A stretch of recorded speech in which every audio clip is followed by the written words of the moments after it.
سعودی وزارت داخلہ نے کورونا وائرس کے انسداد کے لیے اختیار کی جانے والی حفاظتی تدابیر مزید سخت کرنے کا اعلان کیا ہے۔ ملک میں تمام شادی بیاہ، سوشل اجتماعات، کسی بھی قسم کی تقریبات پر پابندی لگا دی گئی ہے۔ وزارت نے کہا ہے کہ شادی ہالوں میں، ہوٹلوں میں، گیسٹ ہاؤسز یا کیمپنگ وغیرہ اس طرح کے کسی بھی قسم کے حال میں کسی بھی طرح کا اجتماع منع ہے۔ کمپنیوں کے تحت ہونے والے اجتماعات پر بھی پابندی لگا دی گئی ہے۔ وزارت نے اس فیصلے سے ان ناگزیر سماجی اجتماعات کو استثناء قرار دیا ہے جیسے تعزیت وغیرہ۔ اس میں بھی پابندی لگا دی گئی ہے کہ 20 سے زیادہ افراد کا اجتماع نہ ہو۔ وزارت داخلہ نے ملک کے تمام تفریحی پروگرامات معطل کر دیے ہیں۔ ہر قسم کے انڈور گیمز پر پابندی لگا دی گئی ہے۔ تمام انڈور گیمز کو 10 دن کے لیے بند کر دیا جائے گا۔ اسی طرح سینما گھروں، اسپورٹس کلبز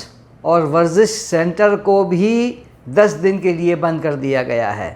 وزارت داخلہ کی ہدایت کے مطابق تمام ریسٹورانوں، قہوہ خانوں، کیفے سینٹرز میں ٹیبل سروس پر پابندی لگا دی گئی ہے۔ کھانے پینے کے مراکز میں صرف پارسل سروس فراہم کی جائے گی۔ اس سلسلے میں تفصیلی خبر اردو نیوز میں شائع ہو چکی ہے۔ وزٹ کیجیے urdunews.com۔